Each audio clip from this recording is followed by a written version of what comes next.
Morning, I'm going to call to order the. Doesn't say. The Ethics Commission, Rhode Island Ethics Commission meeting for September 30th, 2025. Having quorum present. Normally tells me what meeting of the year it is, but doesn't this time. The first item on the agenda is a motion to approve the minutes of the open session held on September 9th, 2025. Is there a motion? So moved. Motion by Commissioner Rabideau, is there a second? Second. Second by Commissioner Susie.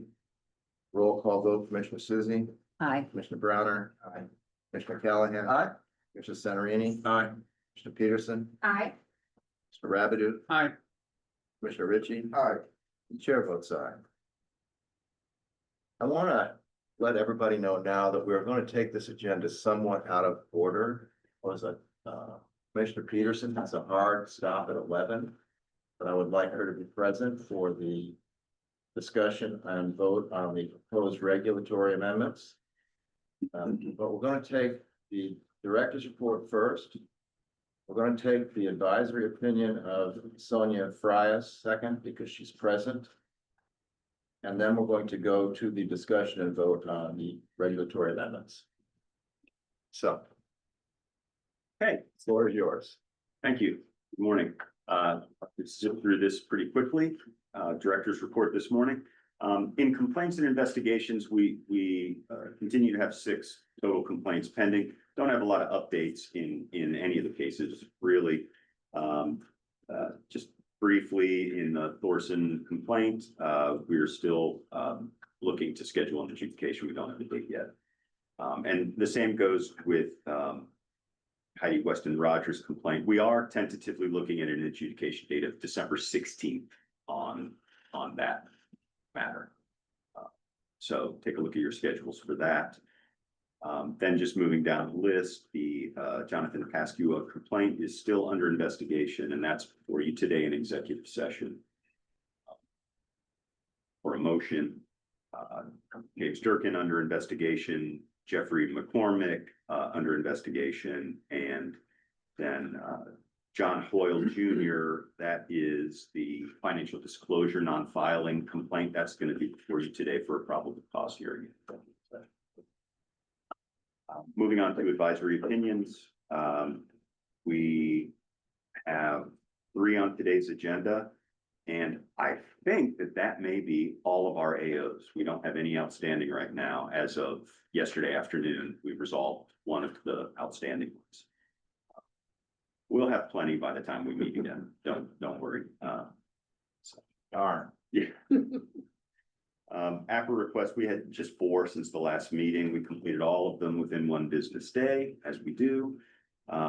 Those related to 2 of them related to comments on the gift rule amendments. One had to do with the request for recusal forms, and one was seeking some complaint related materials. Again, they were all granted within 1 business day. Today we are having a rulemaking discussion and potential vote. Say potential vote. You don't have to vote, but you might vote today on the rulemaking. And then just in general office administration, I'll note that our next meeting is scheduled for October 21st. So we have, I guess, 3 weeks for the next meeting. And I just want to note that annually the commission elects its officers, and it's that time to elect officers again. That's chair, vice chair, and secretary.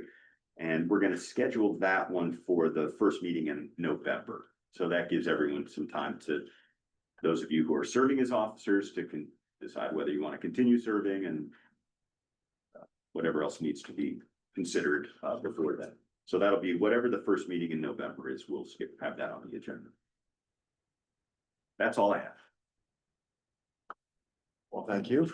Thanks. It is, by the way, the 14th meeting of the year. Thanks to Mr. DeSimone.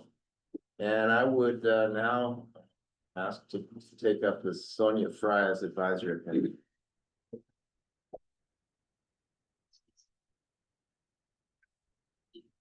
Good morning, everyone. The Morning. draft for this petitioner is at tab B in your binders. Welcome, Ms. Price. Thank you.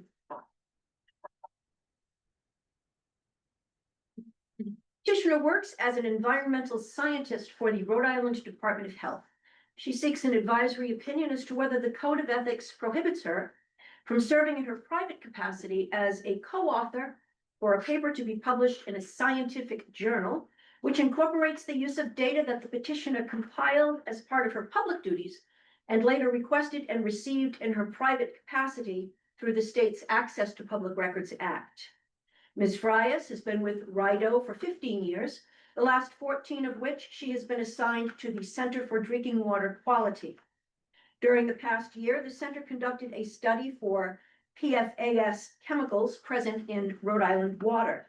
Petitioner's public duties included managing the collection of study samples and compiling the resulting data.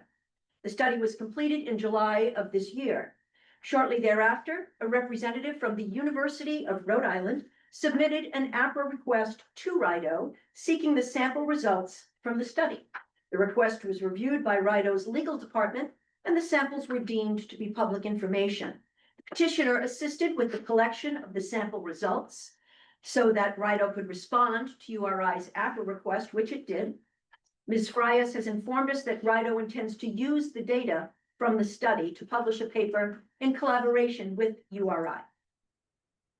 Ms. Frias states that she has been asked by a former RIDO colleague who recently relocated to Pennsylvania to serve as the co-author of a scientific paper that he is writing about PFAS, which he intends to have published in at least one scientific journal. This is something that the petitioner would like to do. Sometime after RIDO responded to URI's APRA request for data from the study, the petitioner submitted her own APRA request to RIDO. It included the same information that had been requested by URI and additional information as well. The petitioner emphasizes that she made her APRA request in her private capacity outside of her regular business hours using her personal email address. She states that following the review of her request by RIDO's legal department, the data was deemed to be public information and was sent by RIDO to the petitioner at her personal email address. Petitioner represents that she has analyzed the data that she obtained from RIDO in response to her APRA request, and that she plans to incorporate that data into the paper that she has been asked to co-author. She explains that she will also offer comments and suggested edits to the other author of the paper as appropriate. Ms. Frias emphasizes that she will not use confidential information that she acquired during the course of and by reason of her public duties as co-author of the paper. She further emphasizes that she will not receive compensation of any kind for her contribution to the paper, nor will she derive any other direct financial benefit from it. The petitioner has received permission from her supervisors at RIDO to contribute as co-author to the paper, but her supervisors have withheld permission for the petitioner to disclose her affiliation with RIDO in the paper. These are the facts that form the basis of the petitioner's inquiry of the Ethics Commission regarding whether she is prohibited by the code from co-authoring the paper. Here, the petitioner is inquiring about action to be taken in her private capacity and for which she has received permission from her supervisors at RIDO. Although she will be making use of certain data that she compiled as part of her public duties, the data was deemed by RIDO's legal department to be public information, which Ms. Frias sought and received in her private capacity through the Access to Public Records Act. She will not be compensated for her contribution to the paper. Therefore, her proposed activity neither constitutes secondary employment, which is the subject of section 3614(5)(b), nor use of her public office or confidential information for financial gain, which are the subjects of sections 5C and 5D. Accordingly, it is the opinion of staff that the petitioner is not prohibited by the Code of Ethics from serving in her private capacity as a co-author for the subject paper under the circumstances described in the draft. I'm happy to respond to your questions or to defer to Ms. Frias as you deem appropriate. Morning, Ms. Frias. Fine, Welcome. thank you. You've obviously seen the proposed advisory opinion before you came here, Yes, and you've had a chance to talk to Ms. Radicious to your heart's content, probably. that's correct. Do you have any questions or concerns to reflect to us? Not at this time. Thank you. Hopefully never. Questions, comments from the members of the commission? I just have I guess a question, relative, not necessarily relative to Mr. Rice, but is there ever a concern, relative to, like the publishing of this information and it being used for profit by the journal itself, by the periodical? A broader question. Is that ever a concern for us, or is that just too far down, the thread? That makes sense? It makes perfect sense. I'm just trying to make sure that I don't let No, the word no, out and answer. Please I do do. I not- just didn't. So you, please do. In this particular situation, I do not see the potential of the journal profiting from this article as an issue. It will not directly financially impact the petitioner. There were some, this one didn't just jump out. Got it. This required this was one at first glance. I'm like. But when you have the blessing of your state supervisor, that helped. Thank you. I just want to make a comment about the forever chemicals, right? This is what PFAS are, is forever chemicals. And I come from a fire service family. And it contributes in some great part to the increased rates of cancer in firefighters. So I think it's incredibly important work, and I'm glad that it looks like it's working out. And just, thank you for doing it, because I know you don't get paid, and that's a labor of love to contribute to a journal. Thank you. Any other questions or comments? Is there a motion to approve and issue the advisory opinion as presented by the staff? Sorry. Motion by Commissioner Peterson, second by Commissioner Callahan. A roll call vote, Commissioner Susan. Aye. Commissioner Browner. Aye. Commissioner Callahan. Aye. Commissioner Centerini. Aye. Commissioner Peterson. Aye. Mr. Ragadu. Aye. Commissioner Ritchie. Aye. The chair votes aye. Thank you very much. Thank you. Good job. Just a short appearance. Well done. Well done, you won. For educational purposes. She was late for the lesson.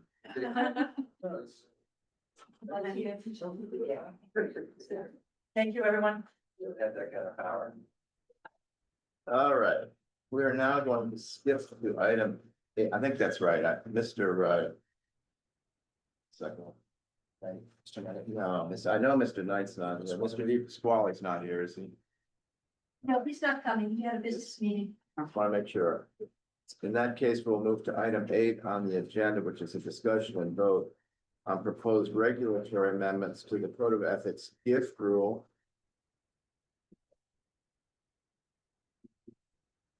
In terms of the gift limits and the definitions of interested persons. We have for us, materials were provided to us in complete detail. We have seen the proposed rules. We've discussed the proposed amendments. We've received public comment and held a public hearing. I believe there was additional public comment that came after the public hearing that we've been provided. I didn't count it up, but there are many members of the public who have commented beyond those who were here. And I guess I would start by asking Mr. Grammett to confirm that, at least as far as we know, all requirements under rulemaking procedures and statutes have been met. Correct. So this is the last step in terms of our involvement, and after that, it's merely publication, is that right? Right, if you vote to adopt either of these, we'll call it a proposed amendment or amendment, then your vote will direct me as your administrative officer to take all the steps that are necessary to file with the Secretary of State's office, which just involves a bit of paperwork, quite a bit of paperwork, to be honest, but and then once I've filed that, the regulation or the amendment will become effective either within 20 days of my filing, or if you want it to become effective at a different time, we can specify that also. So if you want this to become effective, say January 1st, 2026, we can make that happen too. But unless we put a different date in, it will become effective 20 days after.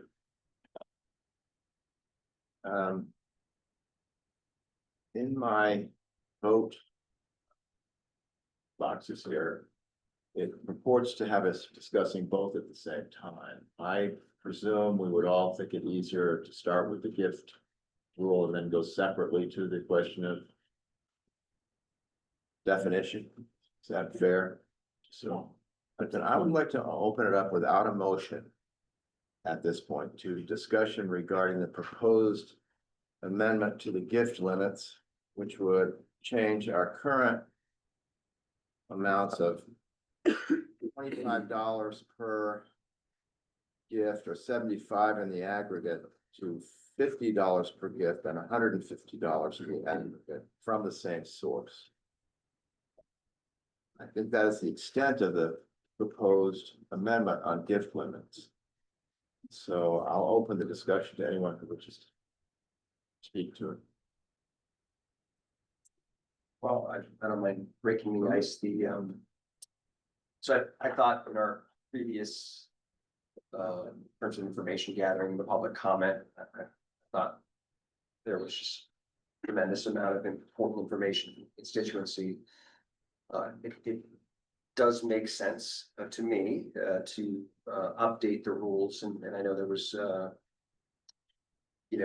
some clarity as to what the inflation rate is and what does $25 mean today as it meant to yesterday, but I also think there's a component of this in creating a rule that might give us some space on the front, backside, I guess, another few years. In terms of monetary compensation, does make sense to me.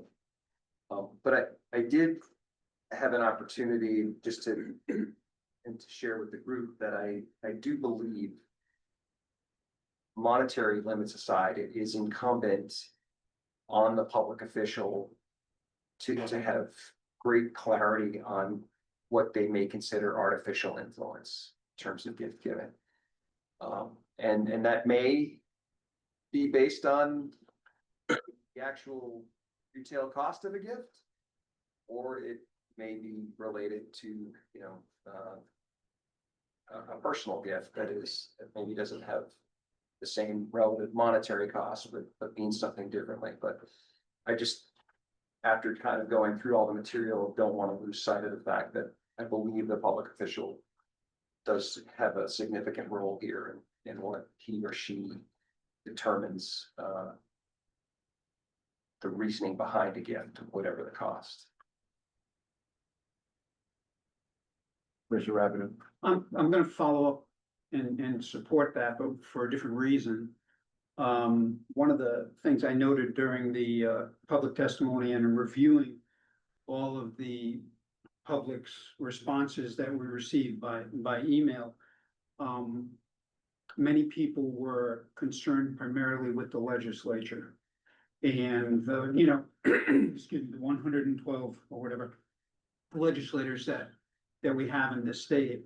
But this gift rule applies to all municipal employees, to all of the people that serve on these little boards. I mean, before I was appointed here, I was on the board of canvassers for the town of Burville, and that gift rule applies to me. And I think sometimes I've seen here where there are overzealous individuals who are monitoring all members of these small local communities, and they look for these little things sometimes. So I think an inflationary adjustment from $25 up to $50 just provides that little buffer zone for the locally appointed and elected officials to know that they're in a safe zone with friends and colleagues in town. The guy who delivers oil, who knows the member of the town council, but he also delivers oil for the school. Those things happen in small towns. And I think that, going to $50 it's not gonna hurt. It's gonna be a benefit in that regard. Comments? The existing limits have been in existence for 20 years. I start off with the premise. The people who went to public service do so for good reasons. And I don't think a adjustment based upon inflation should diminish, at least from my perspective, that I have a belief that people enter public service for good reasons. And I don't think the adjustment will in any way negatively impact that commitment on behalf of people. Yeah. Well, I just would like to say that I do think we received an awful lot of public comment urging us not to raise the limit. And many public comments to eliminate the gift rule completely and prohibit gifts of all kinds. I also think I want to make it clear here that what we're talking about are gifts, not campaign donations. That's a whole different world. And in response to, I'm in agreement with you about raising the number at this point. I don't have a problem with that really. Even though the public was less happy with that, but to respond to what you raised, Commissioner Callahan. These rules work when people comply, and in the context of gifts, they have to disclose it on their financial form every year out of their gifts. But as we've seen in our experience, for those of you, I think we've all been through this, we only become pretty much aware of a gift violation if somebody reports it or it comes up in a news report. Otherwise, they're kind of out in the ether. And that's why what Commissioner Callahan said is so important, is that the public official is the one who's, so to speak, back it is on. And we have to rely on public officials meeting their obligations under our regulations. So I just say those things because to make this really work, public officials have to fill out the financial forms honestly. And what's going to happen, not because of any change we make, but at some point or another, a gift is going to come out that somebody didn't report, and that's going to become the basis of a violation before us. And again, it doesn't matter how much. Somebody's going to fail to report on our financial form. Somebody else is going to know about it in a small town. They'll wait till the financial form is filed, and then they'll snap right on in. So it probably doesn't eliminate the problem. But if there's one thing that I urge, and I think we're all urging, it's for public officials to take the financial reporting form seriously and to avoid a problem by properly disclosing gifts and properly only accepting gifts as permitted by our regulations. Want to close the door again? Anybody else care to say anything?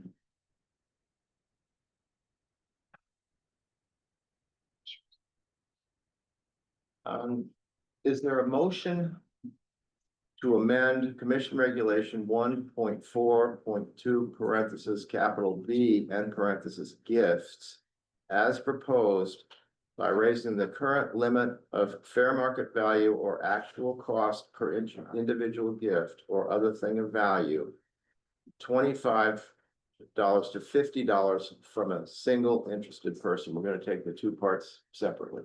So the first question is on the $50. Is there such a motion? So moved.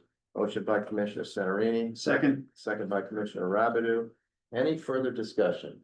A roll call vote, Commissioner Susie, Aye. Commissioner Browner. Aye. Commissioner Callahan. Aye. Commissioner Centarini. Aye. Commissioner Peterson. Aye. Commissioner Rabideau. Aye. Commissioner Ritchie. Aye. And the chair votes aye. Secondly, is there a motion to amend Commission Regulation 1.4.2 parentheses capital C and parentheses gives? No, I'm sorry. Thank goodness for my left-hand man here. Is there a motion to amend Commission Regulation 1.4.2 parentheses B at gifts as proposed by raising the current limit for the aggregate fair market value or actual cost of gifts or other things of value in a calendar year from $75 to $150 from a single interested person? Is there such a motion? So moved. Motion by Commissioner Rabbit, is there a second? Second. Second by Commissioner Browner, roll call vote, Commissioner Susie, Aye. Commissioner Browner. Aye. Mr. Callahan. Aye. Mr. Centerini. Aye. Commissioner Peterson. Aye. Mr. Rabideau. Aye. Commissioner Ritchie. Aye. And the chair votes aye. All right. Second.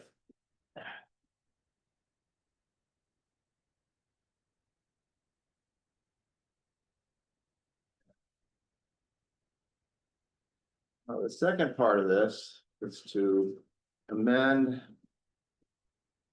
the definition of interested persons to include lobbyists. The gift rule presently prohibits public officials from accepting expensive gifts from an interested person, which is defined to mean a person or entity with a direct financial interest in decisions made by the public official.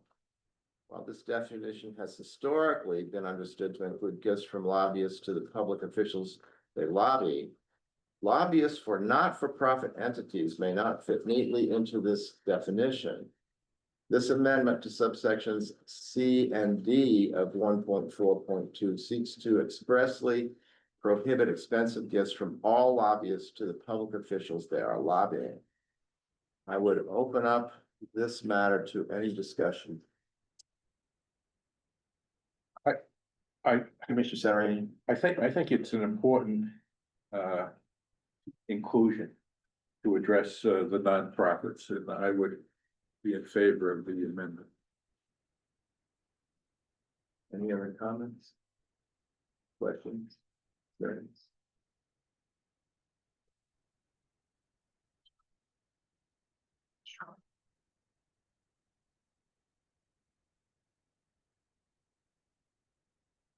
Is there a motion to amend commission regulation 1.4.2 capital C gifts as proposed in the notice of proposed rulemaking? That would be as to the definition. I think I'm gonna restate that because that's too vague for me.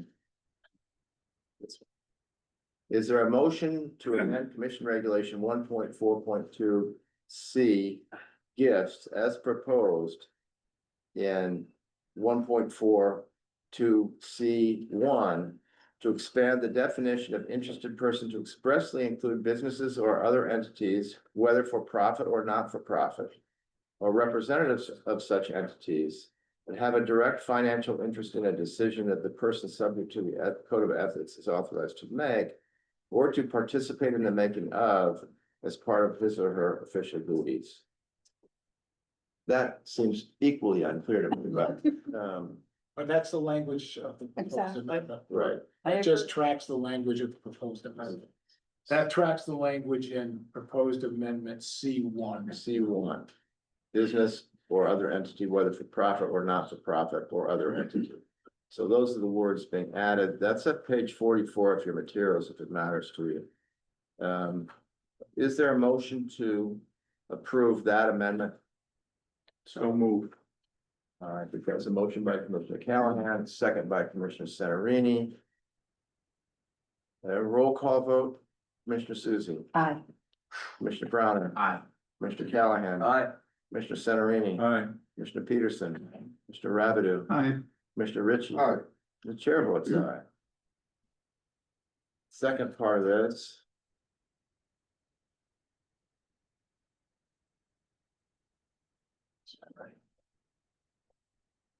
Yeah. Second part of this.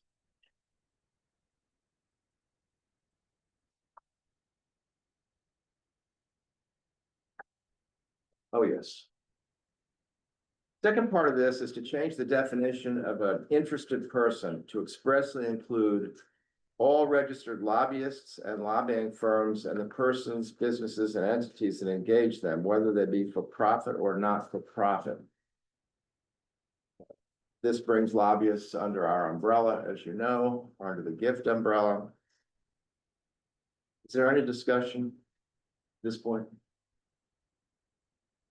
Is there a motion to approve the proposed amendment to regulation 1.4.2 C as proposed to expand the definition of interested person to expressly include all registered lobbyists and lobbying firms and the persons, businesses and entities that engage them, whether they be for profit or not for profit. Is there such a motion?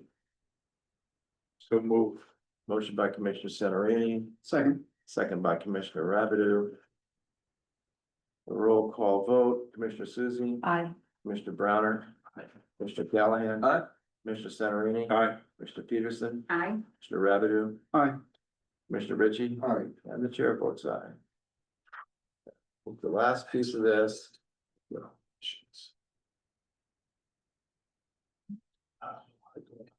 So this is the last piece of this, I think. No, there's several pieces of this. So people write about the easier one. Right this way, you've all read the amendments that are proposed to the rest of 1.4.2 D, which involve, C or D. I think we're finished with C, aren't we? Did I say C? I meant D, we're moving to D. Yeah, we finished C. We're finished C. We're on D now. Okay. And we're going to the the proposed amended regulation. Which indicates that these prohibitions do not apply if the gift or thing of value is given in the form of food or beverage for immediate consumption. Okay. Remember, Mr. Marion had discussed that, and proposed D 3 and 4 really deal with that issue. Okay. And so this is the one that basically exempts or accepts attendance at a fundraiser or whatever, as long as everybody's been invited. And then the gift rule, I guess, will not apply to those folks. Isn't, I'm sorry to interrupt, Go ahead, please. but 3, so D3 also, Right. it's different than that. It also applies that if the gift is coming from someone who is a nonprofit lobbyist, but they do not lobby in front of the group that you are a member of, then they are no longer an interested person because they don't meet the definition of C1. Correct. So, for example, I could have dinner with someone who's a lobbyist, but lobbyists are not coming before us and it would not count. Correct. Right. Okay. So that's a little separate from the General Assembly. Correct. Any other comments, questions from the commissioners? So I guess I'm gonna say, is there a motion to amend the regulations to provide that the prohibitions do not apply if the gift is given to a public official or employee who is not a member or employee of the state or municipal agency that the interested person is lobbying? That would be amendment to subsection 3. Is there a motion? So, Motion by Commissioner Callahan, is there a second? Second. Second by Commissioner Peterson. Any further discussion? Just for clarification, if that individual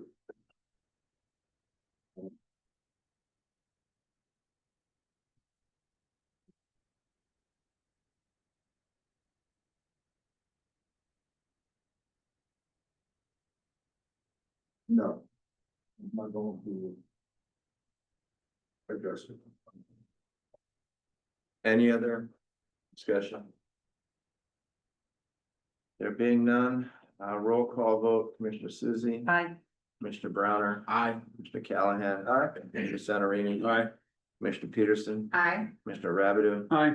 Commissioner Ritchie. Aye. The chair votes aye. The last one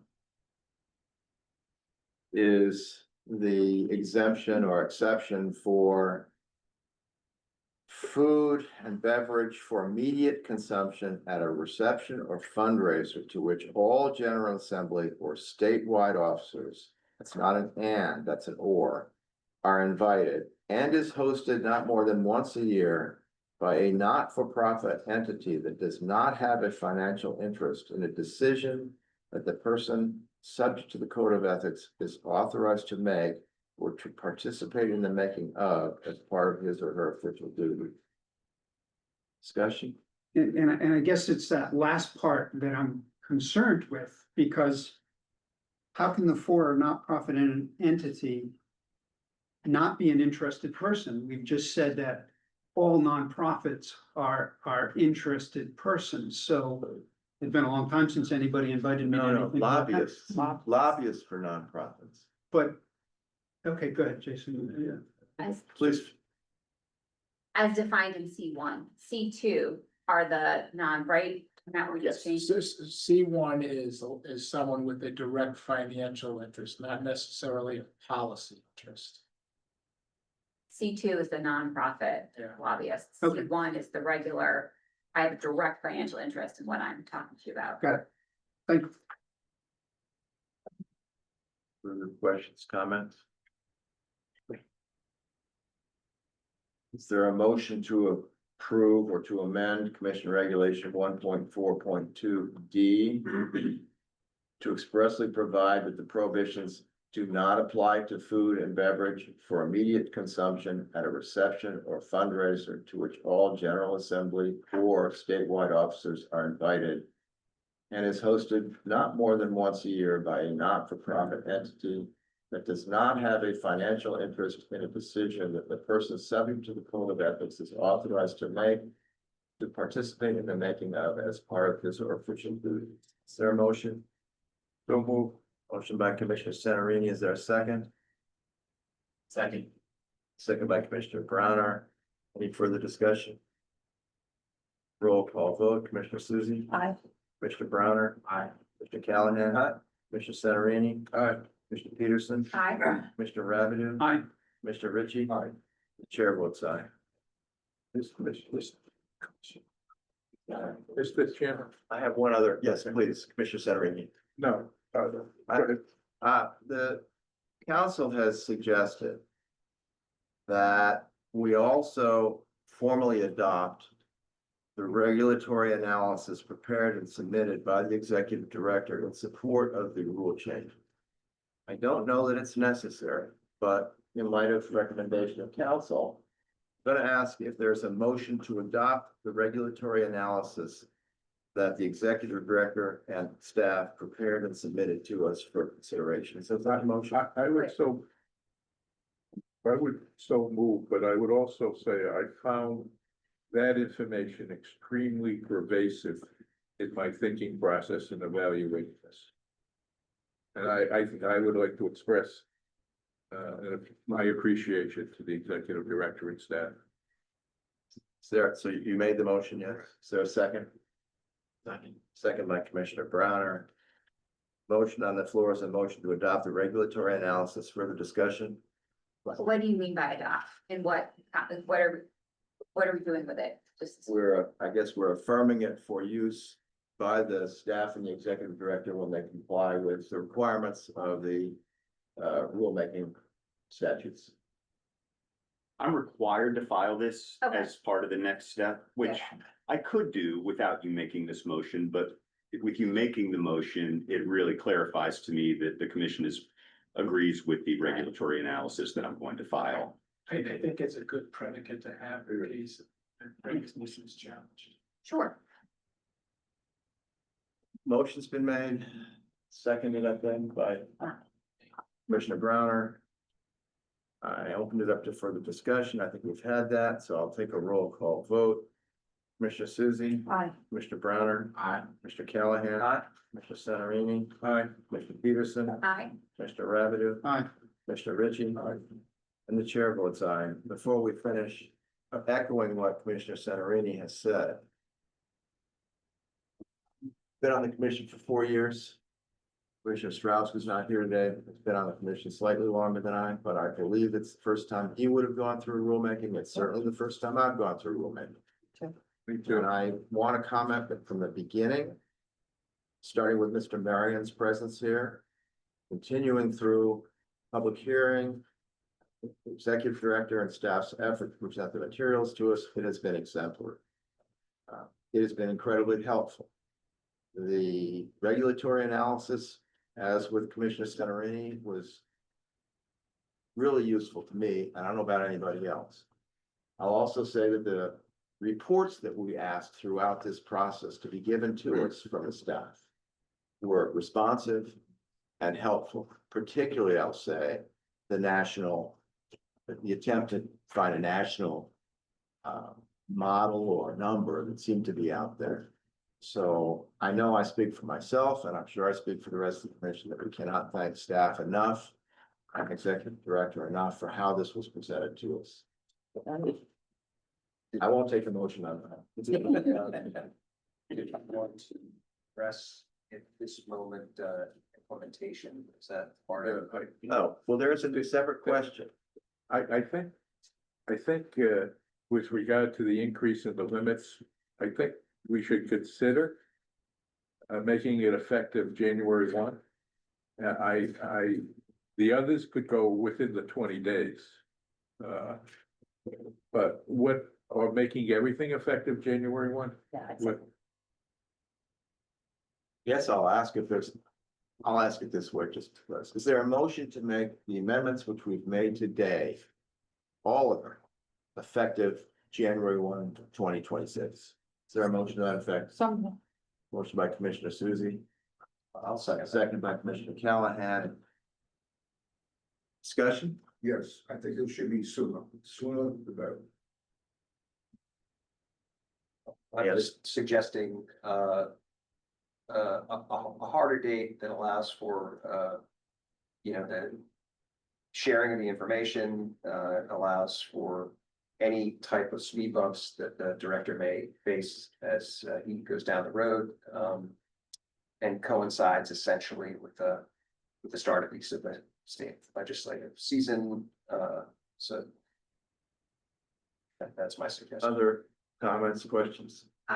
Oh, sorry. No, I would go with the new year, just so that it's clear for reporting purposes, people don't get confused about when they can and can't take extra gifts. I think it's 3 months left in the year, getting the messaging out and clear to everybody might be difficult in that time frame. So I would be in support of making the gift change for January 1, for the definition of who is into the party.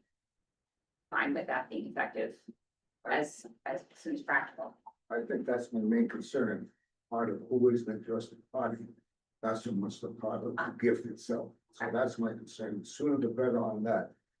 So the motion was made by Commissioner Callahan, who made the motion. oh, I made the motion. Yeah, Alan Susan, seconded. I think if what I'm hearing is correct, there's a motion effectively being made to amend the motion on the floor to focus only on, press first, the effective date of the new gift limits being January 1, 2026. Is that a fair statement of what your position would be here? Would you accept that amendment? We will take up the second half either Okay. way. Then yes, So the only thing before us right now are the effective dates of the amendments, other than the amount of the gifts. Is that correct? That's everybody's understanding. I'm sorry, can you say that again? I said, what we're gonna take in the first motion is the effective date of everything except the gift amount.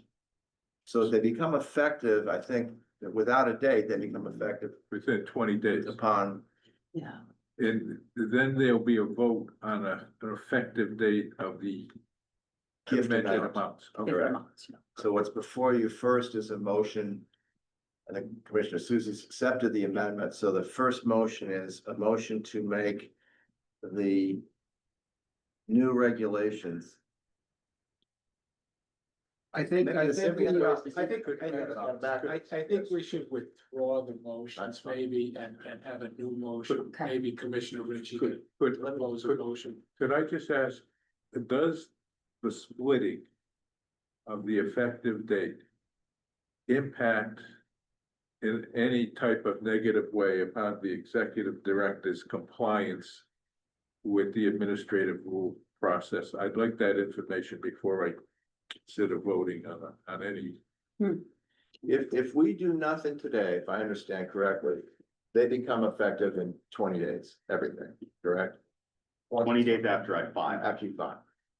So what we're talking about here is whether some piece of this is gonna be made effective on January 1. And I think Commissioner Susie, you'll withdraw your I will. motion and the amendment will be withdrawn and we'll start back over. So it seems to me that the motion that we have to deal with really is whether we're gonna, because I think that I can hear the consensus, we don't have to vote on that, the effective date of the non-monetary numbers, because that'll be effective upon filing and reporting or whatever has to be done. So I think the only motion that we have to take up is whether we will make the new dollar amounts effective either immediately or at some other date. Could, through the chair, is it possible to solicit from the executive director whether splitting the effective dates causes any negative impact on his compliance with the regulatory That's my process? Of course you may. So, I have a couple of, points. Just to the limits first. I do think that it's important that we make the limits start on January first rather than in 20 days. And there's a reason for this that's outside of what we've discussed so far, and I'd want to bring it to your attention also. There is a section of our financial disclosure laws, and you alluded to it in the beginning of your presentation where you mentioned that people have disclosed their gifts and their financial disclosure. We actually don't disclose that any longer. And we haven't ever since the commission brought it down to the 2575 limits. So there's a section of the financial disclosure law that says if you've accepted gifts worth more than $100 from any single source, you have to disclose that on your annual financial disclosure statement. And that used to happen when the limits were 150, 450. People would accept more than $100 in gifts, and then they would have to disclose those gifts on their financial disclosure statement. In 2005, when the commission reined it in and said, that's too much, let's go to 25 and 75 as the aggregate limit, it kind of nullified that section of the financial disclosure law because now no one is allowed to accept gifts in the aggregate worth more than $100. So we removed that question from the financial disclosure statement. It no longer appears on the statement. Given that we've now raised the aggregate limit up to 150, that becomes relevant again, and we will need to add that question back to the financial disclosure statement again. And we don't really have time to do that for 2025. So if we make this change effective in 2026, then that question will appear in 2027 when we're looking back at 2026. If everyone is following that. So that gives us time to get all of that done. That's the first part as to the limits. As to the question of whether it would be better or easier for us or important for us to have the same effective date for both. My request would be that we do have the same effective date for both. It's going to make my filing process much simpler. I'm not going to file immediately after today's meeting. There's some drafting I need to do. I need to make sure I've got certain forms filled out properly. I have some narratives I'm going to have to write and upload. So I probably won't do that filing. At the earliest, it would be the end of this week, and more likely that filing is going to take place next week, or maybe even a little bit thereafter. Having a solid date, one date for all the changes to the gift rule would make the staff's life a little simpler and would probably simplify things in terms of us getting the message out we need to get the message out. We're probably going to send an email to every registered lobbyist informing them of the change. There's about 650 registered lobbyists in the state, and we'll send an email to every single one of them with the new rule and with a concise summary of what it now. Is that anything about the nonprofits? And that will include the nonprofit lobbyists. Yes. So John Marion, for instance, will get an email at his Common Cause email address saying, guess what? You're now subject to the new gift rule. You could just hand deliver it to him when he's here. He's waving from Chairman, Commissioner Ritchie. thank you. Based upon this revelation from my esteemed director, I have no concern now. So we have to vote then on a date since it would take effect automatically otherwise. So is there a motion to make the amendments which we have made today effective January 1, 2026? Is there such? All amendments. All amendments All made today. amendments, yeah. Effective January 1, 2026. Well, again. If the director. Is able to. Make. Within the 20-day period. That could come before January 1st, so we have to clarify that, so I refer back to you now. If you were to, get this done by, the end of November. You would have the regulation stated for January 1st, is that what you're saying? Yes. Okay, so the fact that you send it out, will have that prospective date. Right, I would advise everyone that these rules go into effect January 1st, 2026. Right. So you're gonna file prior to January 1st? Yeah, I'm gonna file within the Okay, next that's 30 days That date, with the Yeah, effective the date effective being date. January. Yeah. People will know that when you file. right, Right. All right. right, fine.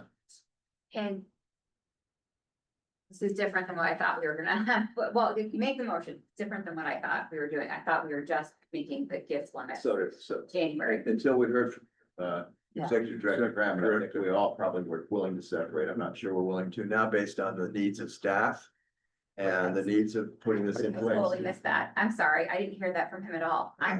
So- I heard that the gift limits should be January because of the forms, no, all things need to change. He asked for all the changes. Okay, we hear made that, on sorry. that day.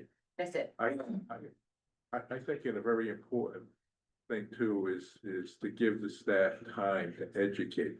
Yeah. I mean, we've been at it for a year almost. And it's been a very interesting process. I think that the staff is gonna have some challenges educating the public and public officials within a couple of months of the effective date. And this will also give the regulated individuals time, which is important. Nonprofits. Yeah. If this were to be challenged, what is the process going forward? Has ever happened before? Well, there would be no way to challenge it back in front of the commission. So Right. of course, if there were ever a challenge, I suppose where it would come would be us bringing a complaint against someone for, Right. say, for accepting a gift from a nonprofit, perhaps, and us applying these amendments to the prosecution, and then on appeal, if they were found in violation of the code, then on appeal, they would raise it's unconstitutional. There is a provision, I think, in 4235 though, that allows an immediate challenge. I thought within 30 days. I don't think that's where we're headed, but I think I don't think it has to be raised only in a case of controversy. I think there's a way By to, the public? Yeah. I think there's a way for the That's public to always my challenge, but I original didn't. thought. I think so. That agree. that would mirror how you do it. federally. Yes, So right, I yes, don't- I yes. can't imagine it wouldn't be a way to But I file. don't think that affects the decision we're making, nor would it be, from what I could perceive, any basis for a complaint merely by extending the time to be effective. Right, on it'll that be date. moved until someone, the actual complaint is filed, then that's right, so it'll be, yeah. Okay. So. I think I've asked for a motion and none has been made yet. And the motion I've asked for is whether we're going to make the effective date of all of the amendments that have been approved today. Make the effective date January 1, 2026. Is there such a motion? I'll make that motion again. Motion by Commissioner Susie, second by. Second, Commissioner Callahan. A roll call vote, Commissioner Susie. Hi, Commissioner Browner. Aye. Commissioner Callahan. Aye. Commissioner Centarini. Aye. Commissioner Peterson. Aye. Commissioner Rabideau. Aye. Commissioner Ritchie. Aye. And the chair votes aye. That completes rulemaking. Okay. Do we want to take a 5-minute break before we pick up again, or do we want to just keep going? You're waiting. What is it? go ahead. No, not yet. Just plow on ahead? Go ahead. Okay. It's gonna be the next day. Back to the road. The next item on the agenda will be the advisory opinion in Jason Knight, the Honorable Jason Knight. Thank you. Are we ready to go on that? Yes. All right, I will call that matter to the floor and I guess that would be our executive director presenting.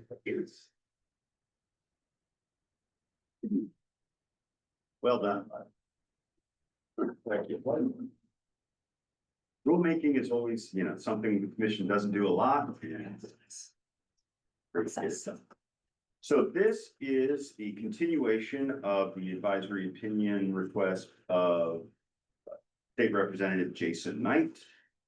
Representative Knight is legislator, and he is asking whether he's prohibited by the Code of Ethics from seeking recertification to the list of court-appointed attorneys available to represent indigent defendants in criminal matters before the Rhode Island courts.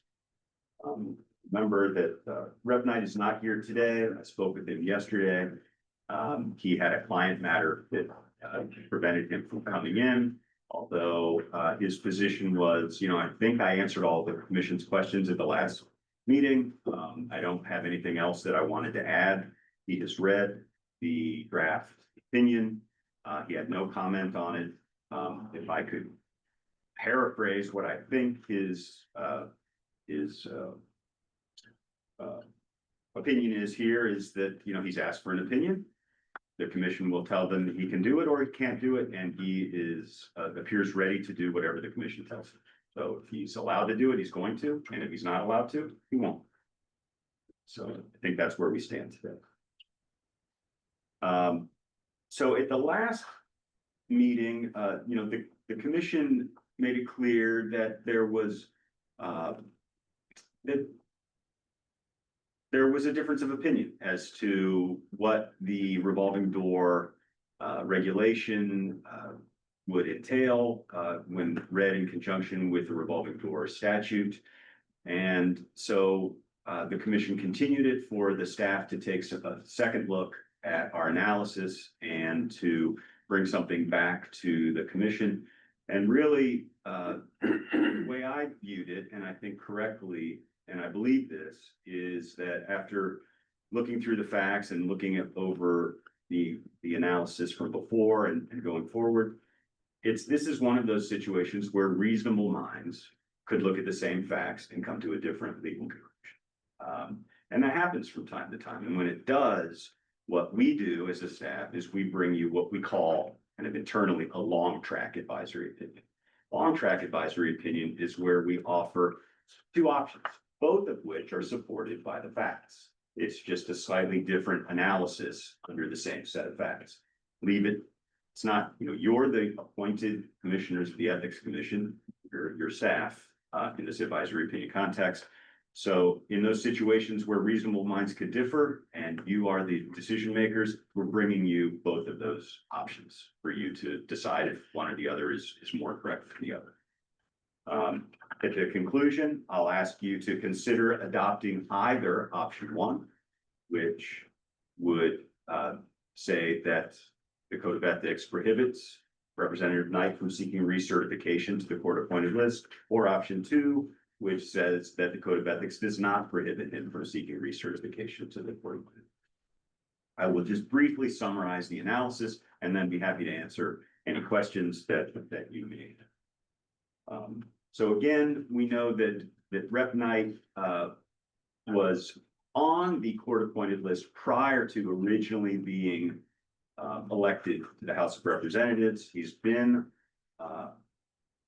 in the House since 2016, so he was on the list prior to his election. And that in approximately 2019, he decided to not continue on the court-appointed list, although he continued to get elected every 2 years thereafter. So there have been few elections that have intervened since that time. The court-appointed list is something that is set forth under an executive order from the Rhode Island Judiciary. The Supreme Court is in charge of managing that court-appointed list. And I go into the basis for having a court-appointed list, that it has to do with the constitutional right of indigent people to have legal counsel. Everyone is entitled to legal representation. So this is how the court in Rhode Island, how we handle it, mostly through the public defender's office. Then there are a few agencies that also provide some pro bono services, but not nearly enough. And so private attorneys agree to go on a list of court-appointed attorneys. Interestingly, I just mentioned, I just got my Rhode Island Bar Journal yesterday. And there's an article about the court-appointed list written by Thomas Bergeron, who's a staff attorney to the Rhode Island Supreme Court. The title of the article is "A Renewed Call for Court-Appointed Counsel." And I thought I would just read you the concluding paragraph because it provides some good information about this. I just read it this morning, by the way, so the timing is interesting. So briefly, it says, the need for a court-appointed counsel is as great as ever, and it is only increasing. Since January 2021. The judiciary has appointed counsel in an average of approximately 5,700 cases per year, spanning all state courts, which equates to approximately 475 cases per month during that period. For many years now, the judiciary, in conjunction with Public Defender, CASA, and other partners, has helped shoulder the federal and state constitutional obligations placed on the entire state of Rhode Island regarding court appointment of attorneys. This is in large part due to the willingness of many capable members of the bar to serve on these panels, yet more participation is needed. All attorneys, whether they have never served on a court appointment panel or have done so previously, are encouraged to explore the opportunities to provide court-appointed legal services in Executive Order 2025. Thought those numbers were pretty significant. They were greater than what I mentioned. So I'm not going to go through the entire advisory opinion. I will simply note that I do go through the history of the revolving door laws in the state of Rhode Island. And I won't go through that entire thing unless you want me to go back or have any questions about it. But in general, and I think the author of the book that I footnoted is present here today, although I didn't know he was going to be present. You know, the main reason for these revolving door rules really came down to preventing judgeships and other high-level state employment positions, but primarily the revolving door from the legislature to the bench was the main purpose of our regulation, which came first. Most people don't understand that the General Assembly had no interest in adopting a revolving door law until the Ethics Commission took the reins and adopted the revolving door regulation. And it was after that that the Assembly said, well, we'll adopt our own. And they're the ones who added the exceptions. So the regulation didn't include those express exceptions, including the no appearance of impropriety exception. So going through to the analyses of option 1 and option 2. If you were inclined to vote for option 1 is that he may not do it because going back on the recertification list is independent contracting, not held at the time of his last election. And there are no exceptions enumerated in the regulation 1.512. That would really be the basis for saying, no, you can't do it. Just a strict construction of the regulation, not reading into it any exceptions that are present in the statutory revolving door or the municipal employee revolving, both of which do have exceptions for no appearance of impropriety. So kind of a strict constructionist argument, which you're entitled to make if you choose to say that, you know, the law is the law. This is what it says. You can't do it. That would be option 1. Option 2 takes a slightly broader analysis and asks whether prohibiting him from getting recertified to a list that he was once on, and this particular list, which is court-appointed counsel for indigent defendants, is consistent with why we have a revolving door rule in the first place. And under option 2, the analysis is that that's not really the intent of regulation 1.5.2. It was never meant to keep people off court-appointed lists. It was meant to keep members of the General Assembly off the bench for at least a year, or to keep them from being tucked into the civil service where they would now have different protections, or being tucked into some other high-paying state employee type job, but not this type of thing. And also that here, if you pick option 2, the commission is saying, we don't find there to be an appearance of impropriety under these very specific particular circumstances for a legislator who used to be on the list and only recently got off the list to go back on the list again. And given that there's no appearance of impropriety, we're going to rely on that exception, even though it's not expressly included to be consistent with the intent of the reg. We're going to apply that. May I ask a question? Yes. Can you address the front side, meaning the 2016 to 2019 timeframe, where he was a representative and on the list simultaneously, and kind of provide your analysis relative to being able to be an independent contractor and to conduct those duties, since that's what he brought to the table when he got elected. And now the re-election process is essentially sort of administratively grounded him from, I know he made a choice to come off the list, but it was okay for him to be a rep and be on the list, and would have been okay right up till now if he had not taken himself off. Is that accurate? That's accurate. Can you? I think what the basis is, how that, Well, I think I know the basis. It seems, I guess I'm assessing it as an administrative flaw, perhaps, if there's understanding of the revolving door statute, I think I've got a good feel for that.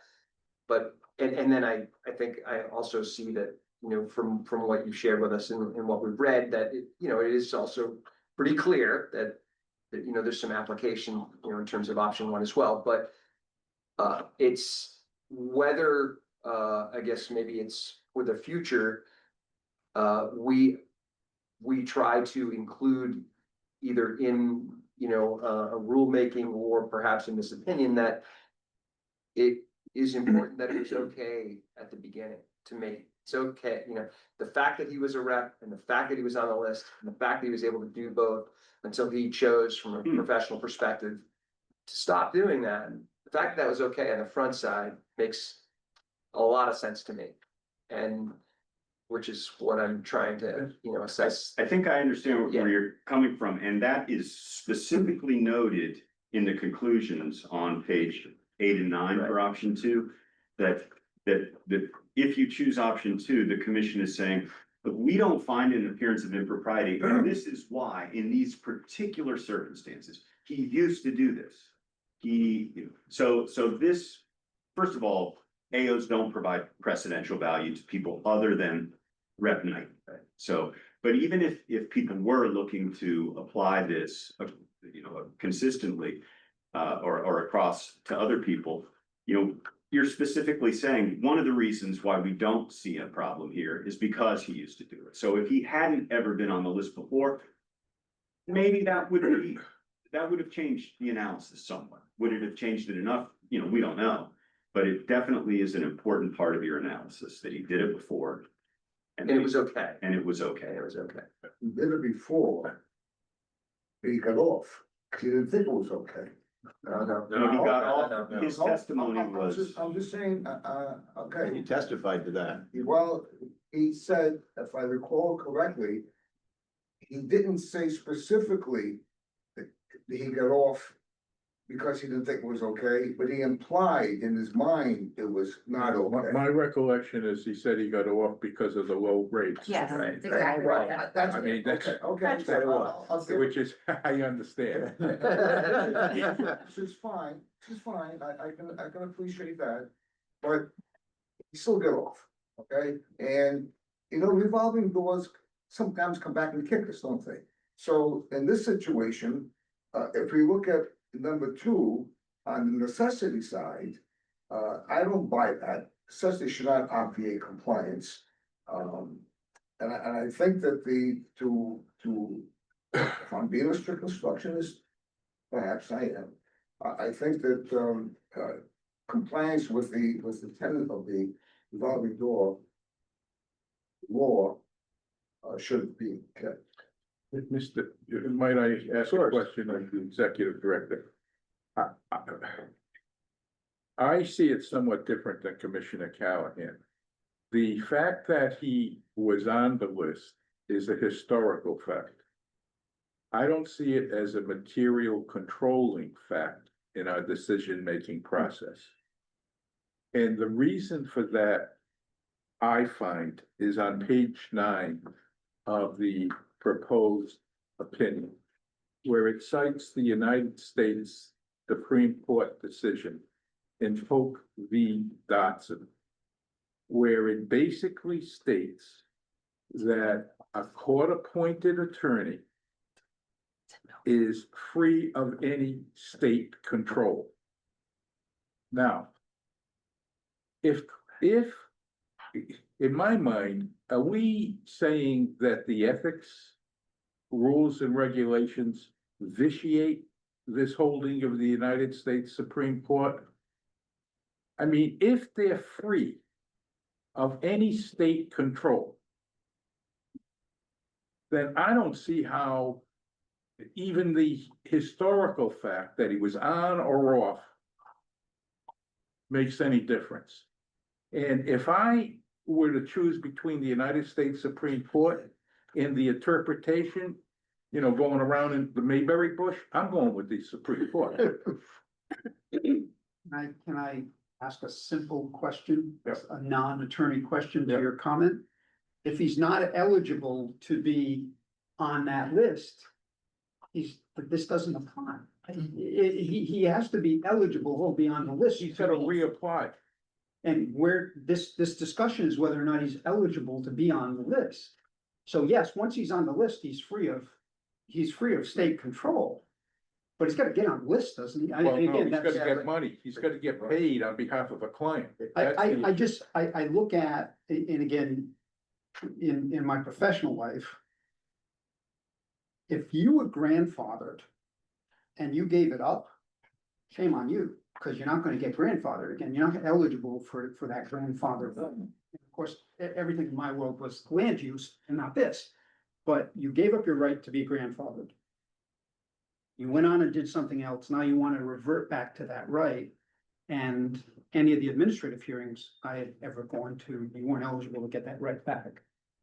So that's what I'm kind of coming from on this. But unfortunately, your analysis, the United States Supreme Court doesn't agree with it. I Okay. think that to your point about what he did it before, it was fine because you can come into being a state representative with employment. That's fine. But we don't have full-time employees. So it could have been something I could see conceivably where we would say, it's not fine to go back on the list. I can't come up with an example right now, but something where like he's truly getting a bid for like a state-led inspector or something like that. I could see maybe a different circumstance, but based on what he wants to do now and the spirit and purpose of the rules of ethics and the revolving door provision, I don't see it as, I see it as an absurd result in option 2. That I don't think we have to just blindly follow. I just want to make sure. Clarify that, please. Yeah, just Just talking about option 2 not being, I'm saying that the purpose of him entering representation with a job, that is allowed, that's fine. I could see it being, so I'm agreeing with you that him being employed doing this work at the time of becoming a state rep is not really material to what we're talking about. Correct.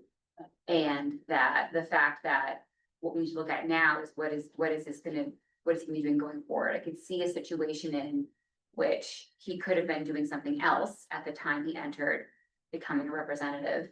and it not being okay now. But based on these specific facts, what he wants to do going forward, I don't see an appearance of impropriety. I do think it would be an absurd result to say, no, we can't do this. I, I think if you look at your analysis, again, what you're saying is that you're basing, I think, on necessity. Is that the reason? There has to be a reason why you feel that the law in effect should not be complied with. Is it necessity? Is that what you're saying? Then what is the reason? I'm saying that the purpose of the revolving door provision is to prevent what Secretary Graham had talked about using your position as a state representative to get a beneficial job thereafter. This is not that. And so if we followed the exact construction of the regulation, it would lead to an absurd result, which is that an individual who wants to volunteer to represent indigent clients legally cannot.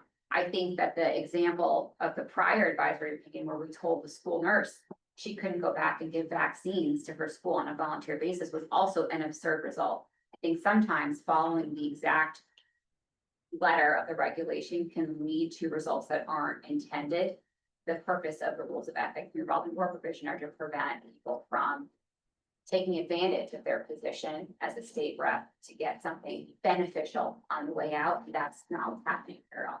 Here he's getting something beneficial while he's being compensated by the state of Rhode Island for these services. The revolving door statute, I see it, precludes that. So again, I go back and necessity should not be. But I can't comprehend how you say that takes precedent over the United States Supreme Court decision. I can't comprehend that. True discussion. So, just in terms of so are we suggesting there's a bifurcation between who pays the bills and who is responsible for the conduct of the individual? I guess that's what, again, I think I'm in complete agreement with your assessment, Commissioner. I think we're saying similar things. My point as a layperson was, if this particular rep was in a position to be on this list and to be a rep simultaneously, and is able to do that according to our regulations legally, ethically, and morally, in perpetuity, as long as those two things are aligned, and then of course he chose to come off. I'm suggesting that this is more in terms of an administrative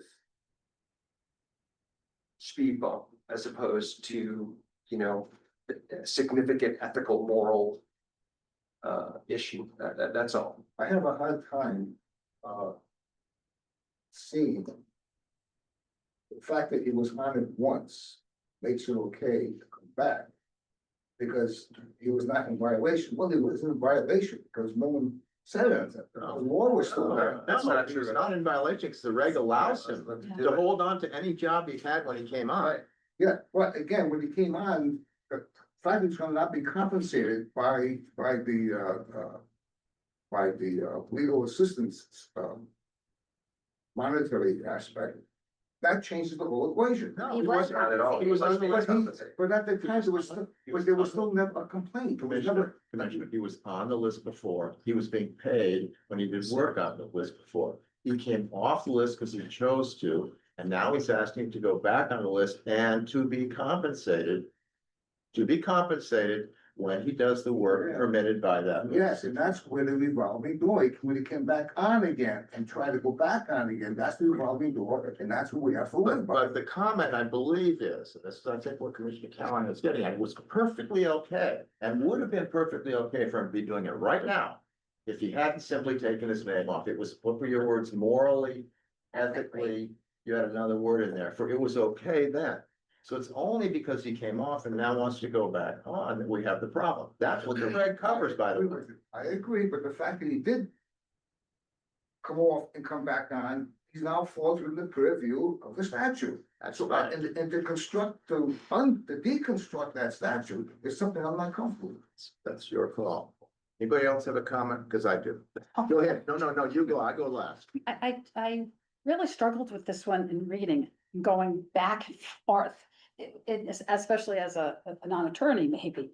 But it kept coming back to the fact for me that there isn't a appearance of impropriety.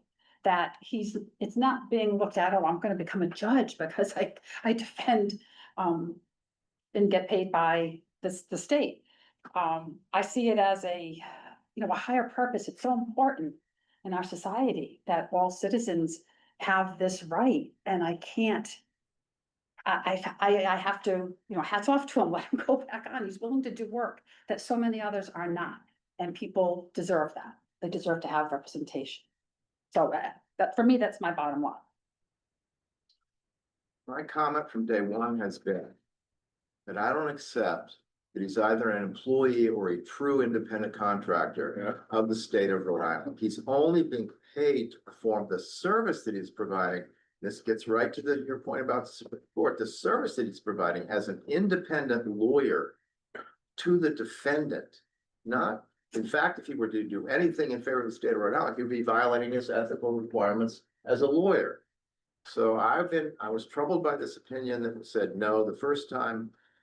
I'm happy, fine supporting the opinion option 2 this time. I don't think it has the effect that you're concerned about, Commissioner Ritchie. I think it is. If it was okay for him to do it before, and what he's doing now is it fits the same model, whilst other kinds of jobs would not fit, and I think that's what Commissioner Peterson is saying. This particular arrangement, which to my mind, never really should have even triggered the concern. It's just not the concern that the rule is set up to deal with. It's set up to deal with, golly gee, you think I'm doing a great job as a representative. Why don't you hire me for that nice job over there? I'll stop running and take that peach over there. And that's what the rule is supposed to prevent. This Representative Knight is not looking for any peaches here. He did come before us, why? Because he was concerned the way most state officials are supposed to be. He did the right thing to come to us. I don't know. I would look at the question. The question's been called I don't believe we actually have a motion pending, so. I'm gonna do it this way. Is there a motion to approve and issue the advisory opinion as presented by the staff in option 2? That the petitioner is not prohibited by the Code of Ethics from seeking recertification to the list of court-appointed attorneys available to represent indigent clients in criminal matters before the Rhode Island courts while serving in the General Assembly and for a period of 1 year after leaving legislative office. Is there such a motion? So Motion by Commissioner Callahan, second by Commissioner Susie. Any further discussion? Does that motion as when the attorney, our attorney drafts our opinion, I respectfully request that precedent be given to the holding of the United States Supreme Court?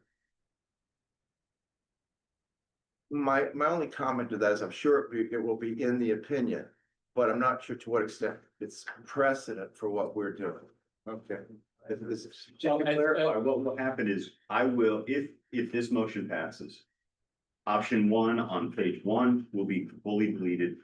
Option 1 on page 2. No, No, option no. Option 1. Delete. Option 1's being deleted. Option 1 and option 1 will be deleted from pages 7 and 8. So and we will take out the words option 2. And it will just be the response and the conclusion of the advisory.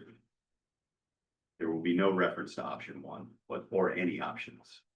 So it will issue as written, or it's not writing anything additional for us.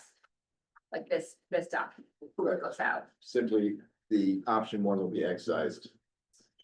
You're keeping the footnote to the folks. Yes, no, absolutely. Absolutely. Keeping all citations that are included in option 2. Was there any further discussion? There being none, I will take a roll call vote on adopting option 2. Commissioner Susan, Aye. Mr. Browner. Aye. Mr. Callahan. Aye. Mr. Cenorini. Aye. Commissioner Peterson. Aye. Mr. Rabideau. Nay, Commissioner Ritchie. Nay, Chair votes aye. The advisory opinion carries 6-2. Before you move on to your next advisory opinion, I do just want to point out, for Commissioner Centerini's benefit primarily, but a request was made that we add some language to all of our advisory opinions noting the impact of an advisory opinion, and we did include that in all of the advisory opinions today. In this one, for instance, on page 9, if you look at the bold boilerplate in the middle of the page, the second sentence is new language that we are going to add to all advisory opinions going forward that notes that this opinion, until amended or revoked by the commission, is binding on the commission, and that those who rely on it in good faith, that if the petitioner relies on it in good faith, that they're protected in subsequent proceedings. So hopefully that fits the bill of what you were looking for. Okay, thank you. Yes. Next item on the agenda is the advisory opinion of William J. DePasquale Jr., AICP, Town of Exeter. This is at tab C in your binders. Mr. DePasquale wanted to be here today. He had a previously scheduled professional training with the Rhode Island DOT. He has asked that we proceed in his absence. Petitioner is the town planner for the town of Exeter, appointed by the town council in 2021. He works part-time, about 21 hours per week. As town planner, he also serves as the town's administrative officer. He cites among his duties in that capacity responsibility for evaluating applications, seeking approval of proposed minor subdivisions of property within the town. These applications were previously brought before the town's planning board for consideration and decision, but recent amendments to state land development regulations now enable a municipal administrative officer to consider and approve subdivisions on existing public roads without the involvement of the planning board, contingent on compliance with local zoning standards. Petitioner states that a preliminary application for approval of a minor subdivision includes the submission of all relevant survey plans and the completion of a checklist encompassing approximately 25 items. The petitioner was recently contacted by a land surveyor who requested a minor subdivision checklist in anticipation of filing a preliminary application for approval of a minor subdivision on behalf of a client. Upon learning of the address of the subject property from the surveyor, petitioner recognized the address to be that of the town's assistant clerk.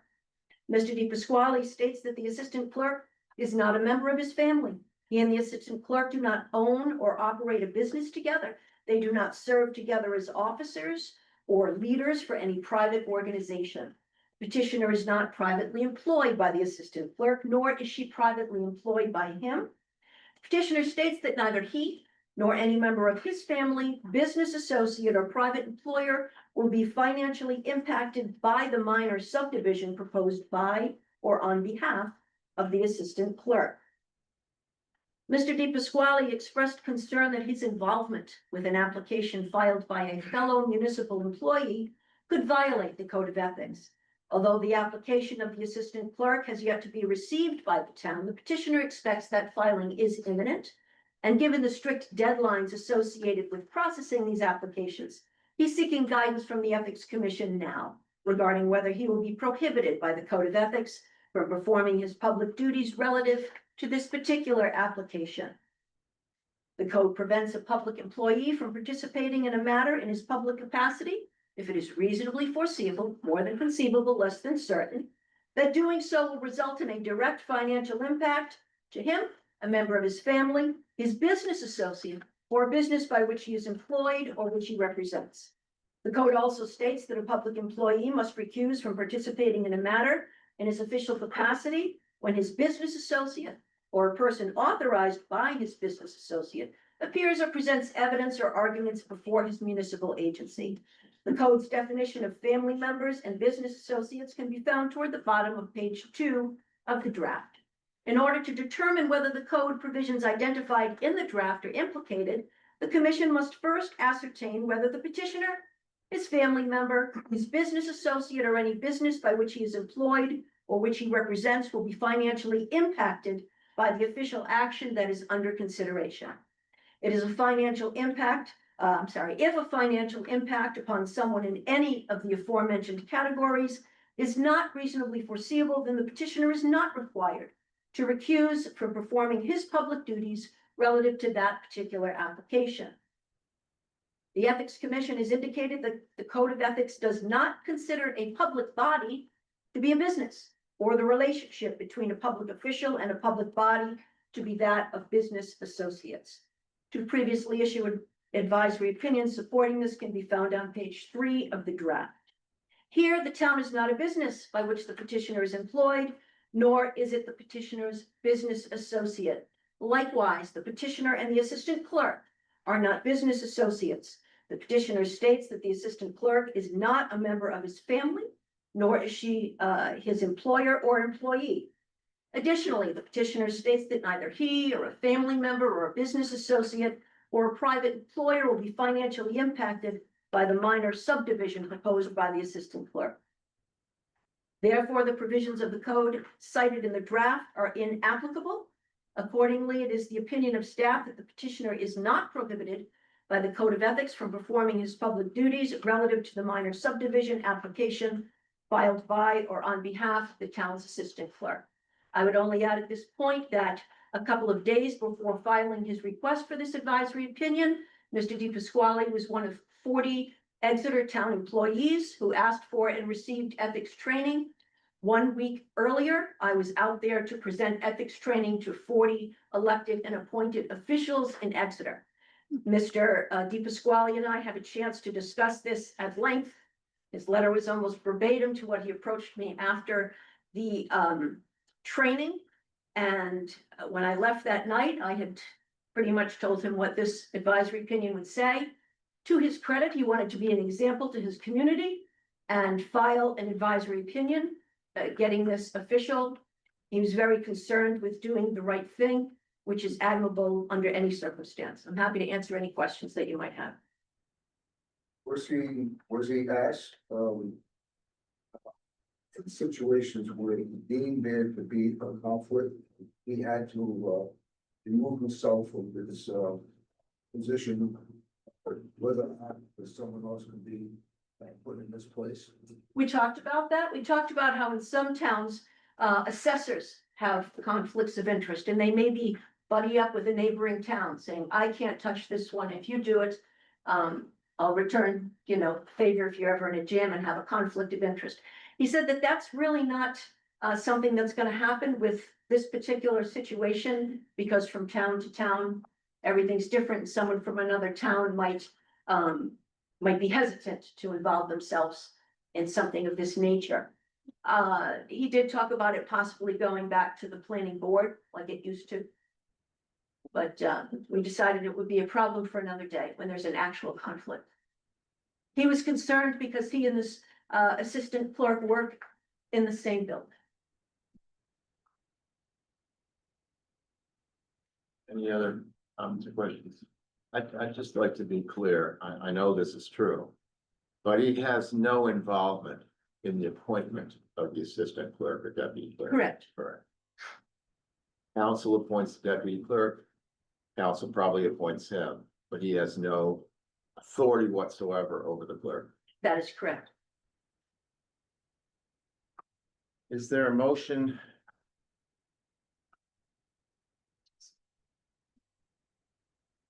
Is there a motion to approve and issue the advisory opinion as presented by the staff? So moved. A motion by Commissioner Rabbit, is there a second? Second. Second by Commissioner Centarini. Any other discussion? Roll call vote, Commissioner Susie, Aye. Mr. Browner. Aye. Mr. Callahan. Aye. Mr. Centarini. Aye. Mr. Peterson. Aye. Mr. Rabideau. Aye. Mr. Ritchie. Aye. The chair votes aye. Right.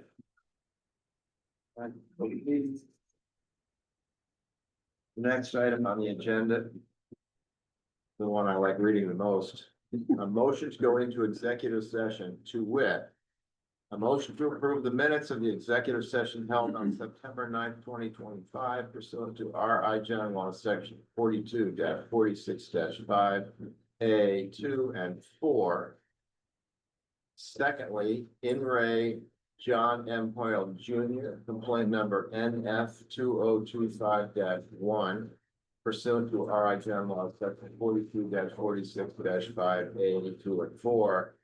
And in Ray Jonathan Pasqua, complaint number 2025-2 pursuant to Rhode Island General Law, section 42-46-5A 2 and 4. And then a motion to return to open session. Is there a motion to go into executive session? So move. Motion by Commissioner Celerini, is there a second? Second. Second by Commissioner Rabideau, Commissioner Susie, Hi. Commissioner Browner. Aye. Commissioner Callahan.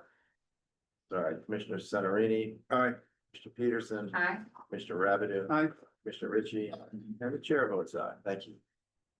Working?